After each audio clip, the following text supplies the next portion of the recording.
to the graduating class of 2021, to our families and friends, to the wonderful staff and faculty at Marist who have supported and enabled us along this journey. I hope that we are all able to appreciate the momentous achievement this commencement ceremony represents. I cannot speak to anybody else's experience, but my time at Marist has been a period of passionate growth, self-discovery, and generative connections. And I hope that many of you find that your time at Marist corroborates similar experiences.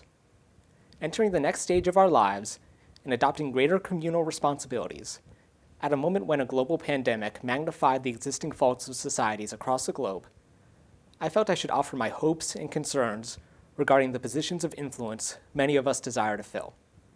As much as the opportunities extended before us appear to lend themselves to narratives of self-actualization, I have always found it helpful to decenter myself and consider the disparate outcomes these various opportunities entail.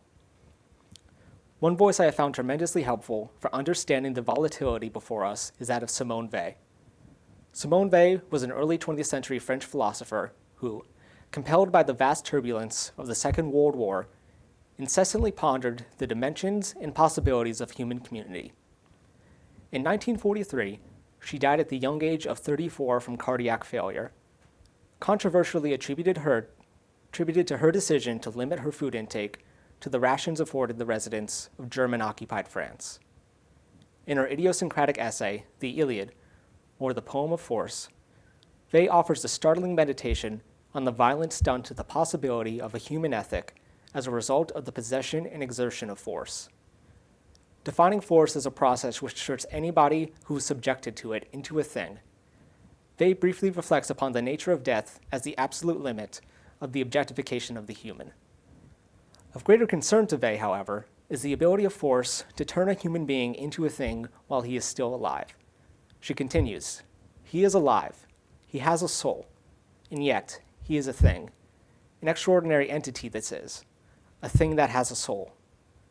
And as for a soul, what an extraordinary house it finds itself in.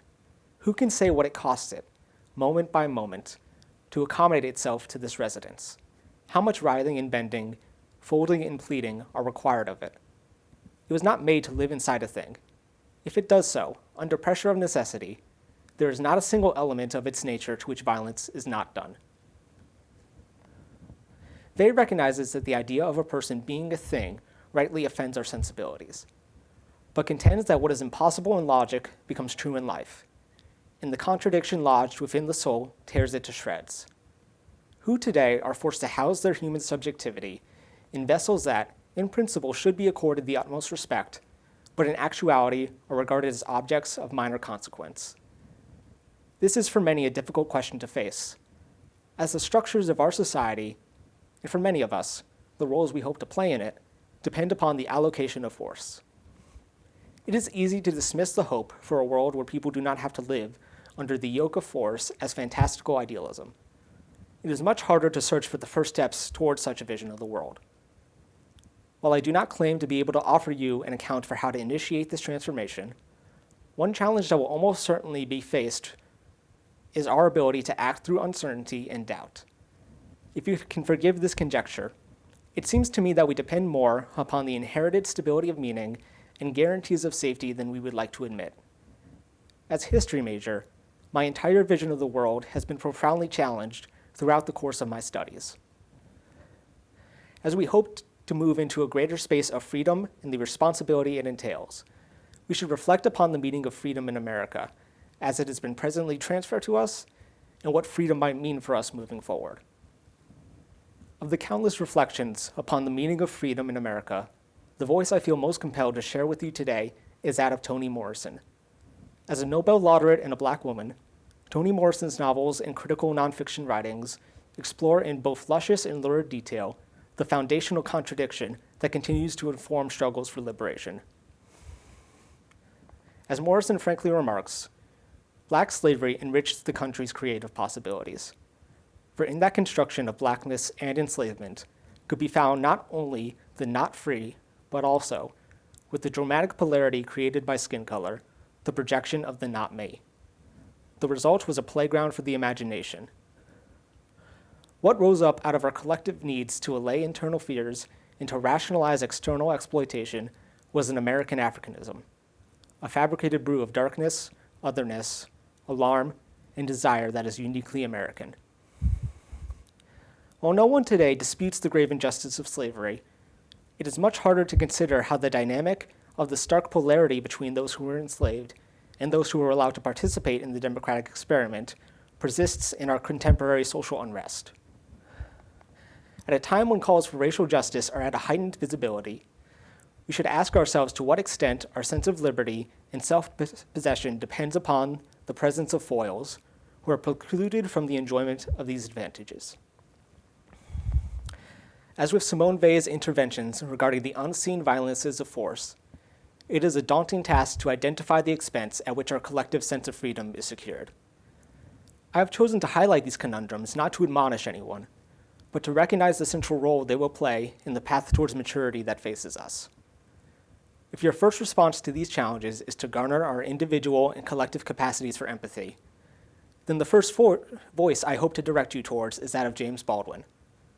An acclaimed novelist and essayist of the 20th century, Baldwin grew up in Harlem and became more attuned to his sexuality as a queer man, in part through his search for a sense of life-affirming community in the midst of profound antagonism and disillusionment. Torn in many ways between love and power, between pain and rage, Baldwin found it incredibly important to articulate the difference between genuine empathy and dissembling sentimentality. To quote Baldwin, "Sentimentality, the ostentatious parading of excessive and spurious emotion, is the mark of dishonesty, the inability to feel. The wet eyes of the sentimentalist betray his aversion to experience, his fear of life, his arid heart, and it is always, therefore, the signal of secret and violent inhumanity, the mask of cruelty." As we consider how to lend our support to those who demand of us freedom and autonomy, we should take care not to simply defer them towards a sentimental picture of the foundational spirit of American freedom. As meaningful as this picture is for many people, we cannot place all our hope for progress in its unquantifiable influence. What is needed from us is not exasperation and appeals to a higher truth, but principled action. Returning to Baldwin, we must face the fact that people find it very difficult to act on what they know. To act is to be committed, and to be committed is to be in danger. In this case, the danger, in the minds of most white Americans, is the loss of their identity. Try to imagine how you would feel if you woke up one morning to find the sun shining and all the stars aflame. You would be frightened because it is out of the order of nature.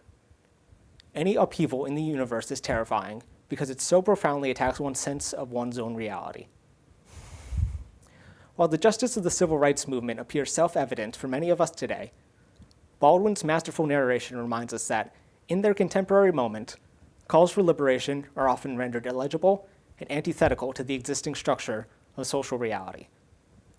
Applied to the present, I hope that Baldwin's voice helps us to reconsider what we view as immutable regarding the world we presently occupy. As graduates of Marist College, we are seemingly in our right to feel that the daunting uncertainty of securing a career, financial independence, love, family, and community, in whatever form is most meaningful for us, is quite enough to face at this ceremony of transition. But what the world demands of us is in many ways out of our control, and I felt it would have been a disservice to you as your valedictorian to discuss our achievement in incomplete terms. Everyone gathered here today has an immense power lying within them, and as we reflect upon our hopes for what this power may do for us, we should also consider the ethical obligations this power entails. The latter aspect of our capabilities is often downplayed as a result of the isolating excesses of individualism. But to take this commencement as an example, while we all possess a unique story of perseverance and triumph, we know that what we are celebrating today is greater than the sum of those experiences. And the power we hold to bring about the world we wish to live in, when harnessed in the form of equitable communities, is greater than the sum of our individual capacities. I hope everyone is able to relish in all that they have achieved, and I hope this address has emphasized not only the need for change, but also the need to say yes to life in a world that is unprepared for the full implications of that declaration. Thank you.